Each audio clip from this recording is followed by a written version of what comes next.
High protein diet കഴിക്കുന്നവരാണോ നിങ്ങൾ? High protein diet heart ഹെൽത്തിന് ഒരു ഭീഷണിയാണെന്ന് എത്ര പേർക്കറിയാം?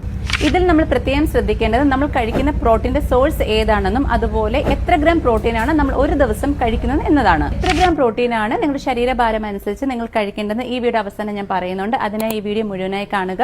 ഒന്ന്, നിങ്ങൾ കഴിക്കുന്ന പ്രോട്ടീൻ കൂടുതലായും red meat, process meat, fried chicken, high fat dairy products ആണെങ്കിൽ ഇതിൽ LDL അഥവാ ബാഡ് കൊളസ്ട്രോൾ കൂട്ടുകയും ബോഡി ഇൻഫ്ലമേഷൻ വർദ്ധിപ്പിക്കുകയും ആർട്ടറീസിൽ പ്ലേക്ക് ഉണ്ടാക്കി അത് ഹാർട്ട് അറ്റാക്ക് ഉണ്ടാക്കുവാനും കാരണമാകുന്നു. 2, ഇൻസുലിൻ റെസിസ്റ്റൻസ്. ദീർഘകാലമായി ഹൈ പ്രോട്ടീനും ലോ കാർബ് ഡയറ്റും ഇൻസുലിൻ സെൻസിറ്റിവിറ്റി കുറയ്ക്കുന്നു. ഇതിലൂടെ ഡയബറ്റീസ്, ഹൃദ്രോഗത്തിന് സാധ്യത വർദ്ധിപ്പിക്കുന്നു.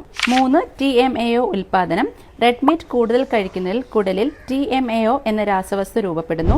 ഇത് ഹാർട്ട് അറ്റാക്ക്, സ്ട്രോക്കിന് പ്രധാന കാരണമാണെന്ന് പഠനങ്ങൾ പറയുന്നു. ഒരു ദിവസം നിങ്ങൾ കഴിക്കുന്ന പ്രോട്ടീന്റെ അളവ് മിനിമം ആക്ടിവിറ്റിയുള്ള അഡൽട്സിൽ 0.8 gram per kilogram body weight ആണ് പ്രോട്ടീൻ വേണ്ടത്. എന്നാൽ ഭാരം കുറയ്ക്കുവാനും മസിൽ ഗെയിനു വേണ്ടി 1.2 മുതൽ 1.6 gram per kilogram body weight ആണ് പ്രോട്ടീൻ കഴിക്കേണ്ടത്. സ്ഥിരമായി ഹൈ പ്രോട്ടീൻ ഡയറ്റ് കഴിക്കുന്ന നിങ്ങളുടെ സുഹൃത്തുക്കൾക്കായിട്ട് ഈ വീഡിയോ തീർച്ചയായും ഷെയർ ചെയ്യുക. Thank you.